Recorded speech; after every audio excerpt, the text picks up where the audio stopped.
So as I was wanting to talk about emotions. You know, are emotions good or bad?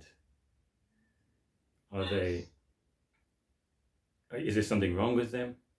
Should they be cultivated, or should they be avoided? Well, how can you cultivate? How can you avoid it? Well, you could give in to your emotions. Every little emotion you feel, you could express it and act out of it, and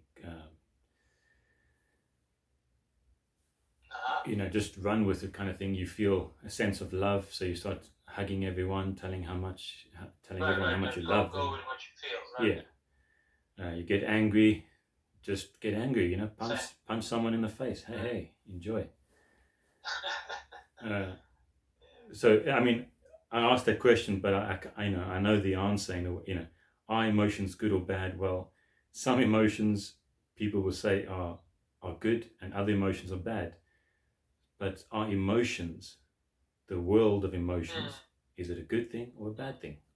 Exactly. So you have emotions that are good and emotions that are bad. But being liable to emotions, that's not good. Fundamentally, existentially, that is a problem. So liability to emotions is an issue because, well, there you go. You are liable to these waves that are not in your control, that are sometimes good and sometimes bad, which means either way they have to be endured, which means either way you are under the pressure of them. So it's not good. That's not to say, oh, so all emotions in terms of the content are bad. No, there are good emotions, nice emotions, and bad emotions, like unwholesome emotions. But fundamentally, the nature of emotion is a problem because, well, it puts you in that perilous position.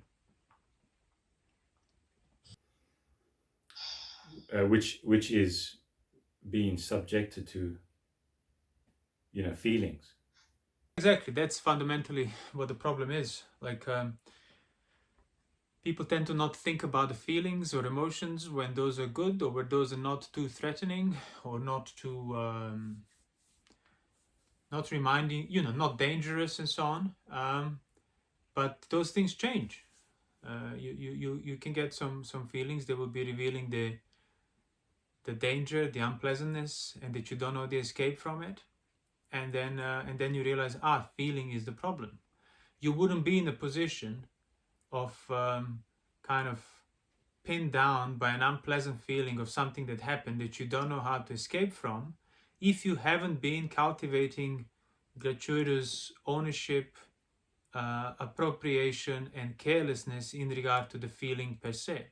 And that unwholesome type of cultivation happens basically through just accepting the pleasant feeling, taking it for granted, and assuming that you can always outrun the unpleasant feeling. But you don't realize that either way you're deeply bound with a feeling which is not in your control. So it's like that simile I gave before. I think, I don't know if you recorded it or maybe just some of the talks. Like you basically you find yourself like riding a horse that you can't get off of. You can't come down from it, and it doesn't listen to you really. So it goes where it wants to go, and when those things that it wants to see are nice and agreeable, you enjoy the ride. But then sometimes something else takes its fancy and it goes wild and runs to the sort of uh, thorny bushes and cliffs and rough stones, and you fall off and then you're dragged and so, and then you realize, okay, so riding a horse is a dangerous experience because I'm not in the control of a horse. So I can pretend everything is fine when the horse is sort of just taking a slow stride along the beach or something, when it's very pleasant and easy. But then when it's galloping through some wild woodland and I'm getting cut up and beaten, that's a problem. But you don't want to wait for that. You want to start training the horse before it gets into the areas and positions that will harm you. Well, it's the same with your mind and same with the feelings. So if you're only if you're enjoying the presence of your mind and your thoughts and the life when feelings are good, you are making yourself liable to then equally suffer when those feelings change. And that's it. You don't need to experience bad feelings, by the way. Just not having enough of the good feelings that you had is already felt badly. It's already felt unpleasantly. So because of your dependence on good emotions and good feelings and good moods, you become even more sensitive, more liable to the bad ones. Because what is bad is relative from that point of view. Not having enough of a pleasant emotion is unpleasant. But if you were not so dependent on the unpleasant emotions, if you were not so dependent on the pleasant emotions, you wouldn't be so quick basically to fall into that resistance of the unpleasant ones, because the mind wouldn't move, because the mind is not that dependent.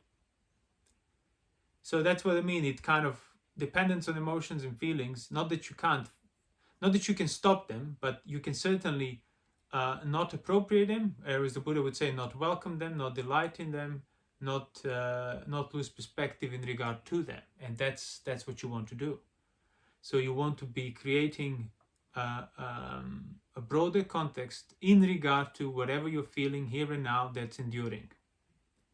So you're not trying to get rid of it, and you're certainly not trying to indulge it, and you're certainly not trying to explain it and psychologize it. All you're trying to do is remain unmoved by it. And you do so by developing the full understanding of that context, that that fundamentally they're unownable, they come on their own like the waves, and that you are the one who chooses to jump into them and then get all wet and soaked and so on. So someone might say, well, I love love, I love happiness, I love excitement and that passionate drive, adventure, and all that, those exciting emotions, and then they strive just to have that, and focus just on that part. So is there a way just to have those pleasant feelings? Is focusing on just that possibility of pleasant emotions a good thing? So is it possible just to have pleasant emotions? First of all, is it possible just to have that? So the whole thing is, if somebody wants to focus on that, yeah, that's fine. They will experience that degree of happiness, that degree of central joy, to that extent, for that amount of time. But then, and if that's their choice, yeah, that's fine. There's nothing morally wrong with it, unless of course their actions are harming others and so on. But universally speaking, from the point of view of a human experience that is liable to certain things, that same person, if they were to have some wisdom, or if they're interested in developing wisdom, should ask themselves, okay, well, what are the prerequisites for me being able to focus only on pleasant experiences, chase them, get as much as I want, enjoy the life, enjoy sensuality? What are the necessary conditions for that?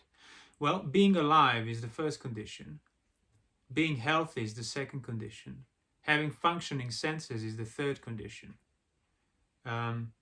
So pretty much, having strength and zeal is the condition. So then, am I in control of those conditions that are necessary for me to be able to chase the happiness and enjoy it? And that thought will be enough to reveal the anxiety underneath, whereby, sure, you can chase the pleasures if you want by ignoring the nature of your situation, that you are not in control of that horse that is liable to sickness, aging, and death, and it will take you basically when it goes. So your happiness that you're getting on account of that basis is very limited, very perilous, and very intoxicating, in a sense of it makes you forget the true nature of a situation, that you could die at any given moment. that you could get sick at any given moment, that your senses will fail. I mean, can you enjoy the beautiful sight, sound, smell, taste, touches if you can't see, hear, smell, taste, or touch? Impossible. And that is like what that is the kind of the most frightening idea a person would have. Imagine you get into that how's it called medically, like a locked-in syndrome, you know, where basically you are alive inside, but your senses, everything is just shut out. So you have no perception of the external world, yet you are aware of yourself. That is basically a situation at any given time. That is what existence is. It's just that these external sense objects, you know, being inducive of lust, and you taking them for granted and seeking them further outside, makes you basically forget that. Makes you forget your current situation, that you're always fully enclosed within yourself and there is no way out. Certainly not in that external sense that you would be seeking. So from that universal point of view, yes, it's not good then to be blind like that and just intoxicated and infatuated with the current pleasures and happiness and emotions you're feeling, because it masks the real nature of your situation. But from your individual point of view, if that's what you want to do, yeah, that's fine. You'll get the results and you'll pay the price one way or the other. And but also, as you say, you know, you are not in control of your senses, your body, you know, you get diseases and so on, or your wealth and so on. But yeah, the external things that you are dependent upon, say, for example, your children, you know, so you love seeing, hearing, experiencing your children, you know, watching them grow up. And it's such a wonderful experience, the birth and the way they start learning about things, and they're so cute and it's fascinating, and you're just overflowing with joy and love. And then they get cancer, or someone hits them, you know, have an accident on the road, hits them with a car, and now you're so dependent on that thing out there, so far away from your body, which you are not even in control of, let alone another person's body, and you've spilled out so far, so emotionally dependent. When that thing changes in a horrible way, or just in a simple way that's disagreeable to you in even a small way, you're completely shattered. You know, your life is well, yeah, because you've been riding really high up. You've been high up, and now that thing came crashing, and you didn't have time to come down safely. There's that dependence on family and children and possessions and wealth and things that are even more removed out of your control.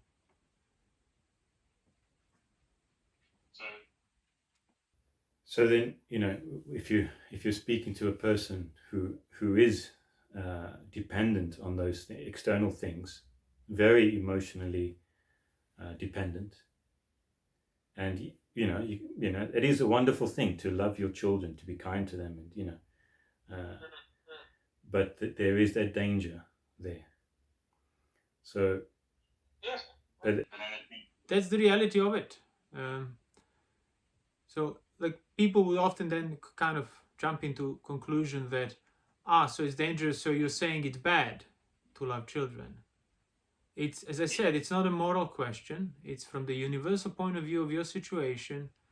What is basically skillful? What is unskillful? Well, it's unskillful to live on top of a tree that somebody's cutting and you refuse to come down. That is unskillful, but you're still free to do so. But you will be responsible for everything that happens to you.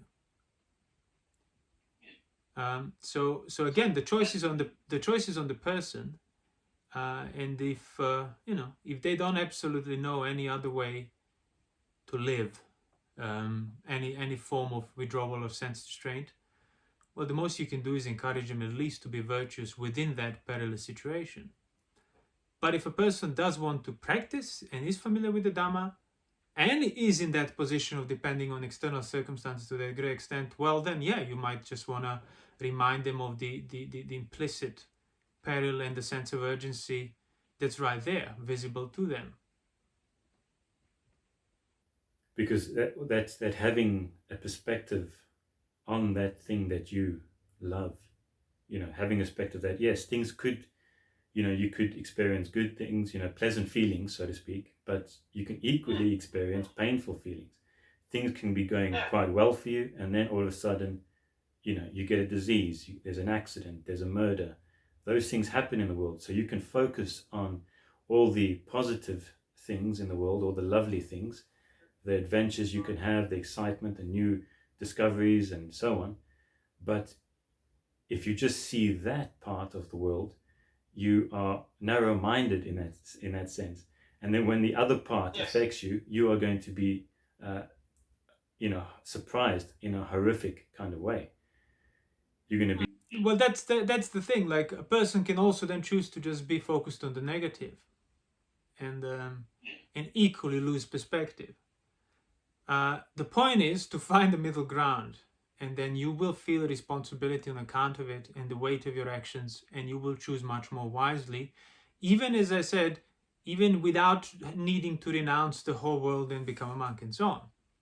So if you basically through your own reflection see that yes, you kind of don't like to think about what ifs of the negative kind, you only like to focus on the positive, well, that's why you should think about the negatives and the what ifs. Not, I must get rid of my children and everything else. No, but I must broaden the context and prevent that narrowing of my mind to occur on account of being absorbed and taking this pleasure for granted. And equally, if all you're doing is just seeing the negative and thinking about the murders and accidents and so on, you could equally lose perspective then and recognize, but that's not happening all the time. It's not that life is all about that either.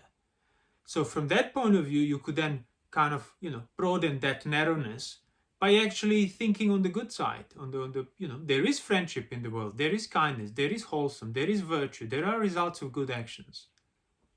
And then basically keep the balance, learn how to stay in the middle, regardless of what your tendency is, whether to just focus on the positive and ignore the negative, or just to dwell and wallow in negative and just dismiss and be cynical in regard to any positive. So if you are actually sustaining that balance, then yes, as I said, your actions will feel differently, the weight behind them will feel differently, and your joy on account of children or misery on account of world will be something you will feel responsibly. In other words, you will know you're responsible for that state of mind. So you won't be projecting the fault onto the world, nor would you be projecting all the happiness just comes from the world and all I need to do is protect it. No, you would see that it comes from your state of mind, where it chooses basically, and how it chooses to attend things. And I was thinking about that. So you have people who just go with their emotions, no restraint, no perspective, and then you have also this kind of emotion of indifference, crushing your feelings, so to speak, keeping them locked away. You feel them, but you keep them subdued, like a soldier or a warrior. The stoic indifference, managing your emotions, not letting them get out of hand, so overpowering them. So you are experiencing pleasure, you're experiencing a heightened state of emotion, but you control yourself, you restrain yourself, and you just get the job done. Whatever you need to do in your life, you just get it done. You overpower your emotions, you kind of ignore them in a way. Well, which is strange. You can't really ignore them. To ignore them, you need to know that they are there. And so you're kind of suppressing them. That's what I want to say. You're kind of suppressing them. And then you get this person who's like the stoic, indifferent soldier, warrior, shoot some, kill people, and don't try not to feel what that feels like. Right. The original Stoicism was about, but I think people might think that's what it is, just to repress your feelings and sort of, well, that's the other way. You're just trying to deny the reality, the existence of the fact that you are still feeling. It's not So you're not being genuinely unmoved by feeling because you understood the unknown ability on account of your virtuous and skillful behavior developed beforehand. No, you're just trying to cover up the fact that you are still liable, but you're just trying to take even further control and basically kind of cement it all with your attitude. No, I don't feel anything. But that cannot be sustained either. See, that attitude is also dependent on the same things that your feelings and your joys depend on. It depends on the circumstances, it depends on your determination, it depends on your intention, your health. It depends on the current set of circumstances that are not too challenging so that you can sustain the determination to not feel anything and overpower everything else. But when things change, again, when the health goes, senses start to fail, you start being overwhelmed from all sides, even that intention will go. So it has a limited, it has a basically, it has its own shelf life. Yeah. So again, so there is the gratification in emotions. There are pleasant emotions, you know. There is the danger of emotions, you know, being you're just moved by them, you're making decisions upon them. Whatever you feel, that's how you act, and so on. So there's that danger.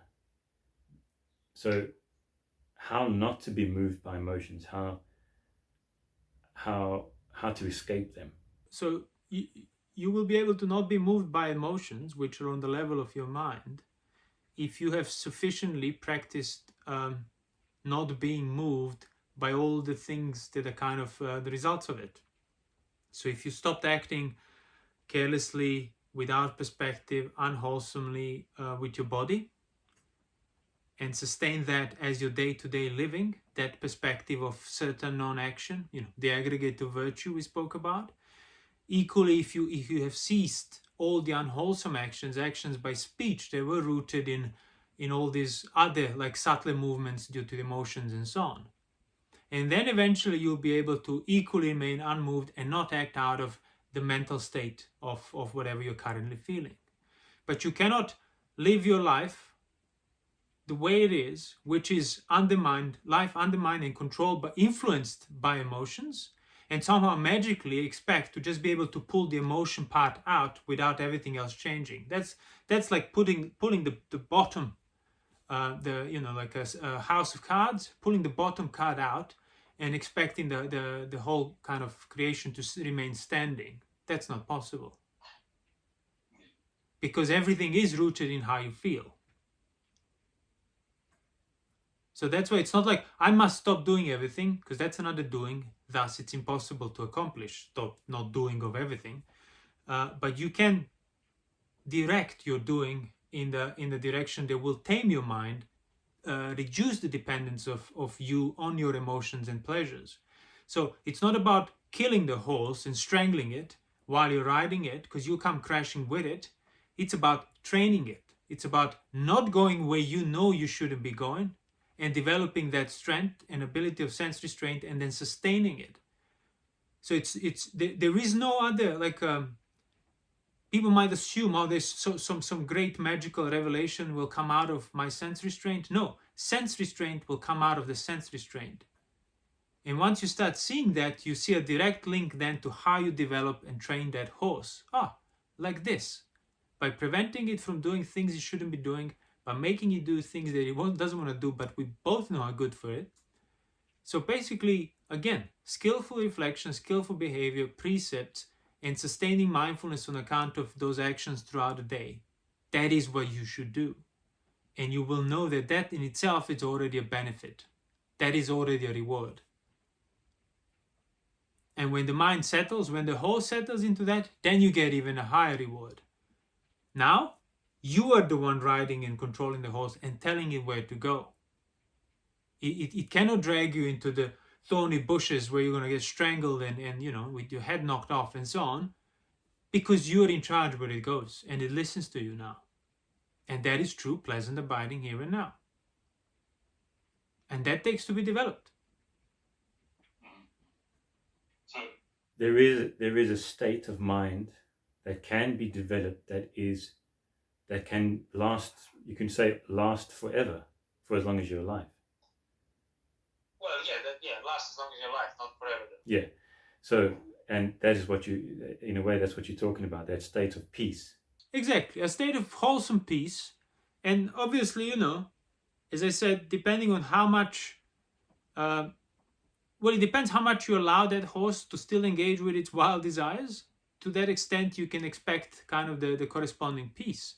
So if you don't allow it as much, you can have a greater peace. If you still let it run wild every now and then, well, to that extent, you are diminishing your possibility of peace. But still, any effort you make towards taming, it will result to that degree of peace. So it's never going to go to waste, because that is ultimately what everybody wants. I mean, the reason people become infatuated with the pleasant experiences of the horse riding in this simile is because of the peaceful pleasures that they get from it, the satisfying, the gratification. Basically, gratification results in peace, results in temporary calmness of subsiding of your desires. Obviously, you arrived at them through violent scratching of the itch, so it's going to come back even worse because of that. But fundamentally, even pursuit of the desires and the pleasures and sensuality is done with the peace as the ultimate result of it. So even if you don't want to be sense restrained, if you don't want peace of this kind, you actually still want peace. If you look deep down, the end project of all the desires and gains and possessions and joys and emotions that people have is that peaceful pleasure. Oh, nice. That's why also people would then immediately jump into conclusion, into assumption that, oh wow, this is so nice, and immediately assume that it will last forever, because it's just too nice to think that it won't. So that whole notion of eternal and permanent is not some like a philosophical glitch in your mind. No, it's the result of your emotional dependence on pleasure. You naturally assume that this will never change, because just thinking that it might change undermines that peace of that pleasure. So whether you admit it to yourself or not, you want peace. It's just what you do in order to get it. It's how you choose to go about it. That's what's going to determine whether you're going to get it or not, and whether you're going to pay price for it or not. So when that kind of peace, actual peace, being unmoved by pleasant feeling, being unmoved by unpleasant feeling, maybe the peace to that extent, that you're still actually having pleasant feelings and unpleasant feelings, but you're unmoved by them. That peace is kind of horrifying for people when I explain to them. That kind of peace is absolutely horrifying. It's like that's because even the peace that they know, they have no understanding of it. If they were to actually develop at least some basic wisdom in regard to their own situation, without giving things up and so on and enduring, they would well, it would be easy for them to come to terms with it. But they're so unaware that any notion of that kind of stilling and what you will be describing as peaceful, it just feels like, oh, that means I'm dead. Yeah, it's death, basically. It is death. That's people in the suttas who were scared when the Buddha would describe Nibbana. What else is there other than, if you're not feeling something, you're dead. If you're alive, but you're kind of... It means they're so unaware even of the nature of their feelings that they don't even see that they often don't feel anything. And yet they're not dead. They just don't see it. That's what the Buddha meant. The neutral feeling is completely unseen, not understood. And that's why it's felt unpleasantly. But if you see it and understand it, it will actually feel pleasantly. So yeah, the only reason they can even be scared or horrified by the idea of peace is because deep down they recognize what that neutral feeling is. Means they know it. They just refuse to admit it to themselves. Because of the dependence on that pleasure. Exactly. The pleasure, the dependence on that kind of movement, activity, happening, engagement. It's the only way, a person knows how to escape or relieve themselves from that agitation of... Well, that's what I said. It's kind of relative. You don't start as soon as you're born by that high dependence on a pleasant activity and engagement and so on, you develop it carelessly. So that's why people who are super hyperactive, always engaged, even when they're slightly less engaged, still very much engaged, but slightly less engaged, mind will be filled with boredom and dread, and because not enough is happening, because their minds became even more dependent on even higher level of activity. And there is no end to that. It is like an addiction. The more you take, the more you'll need to take.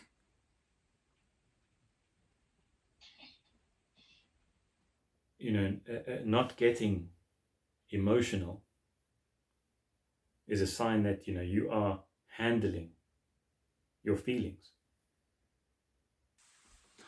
Well, it depends, I suppose. I mean, I know what you mean, but if somebody hears it like that, it means, okay, so I must just prevent emotions from happening and that's how I'm handling my feelings. No.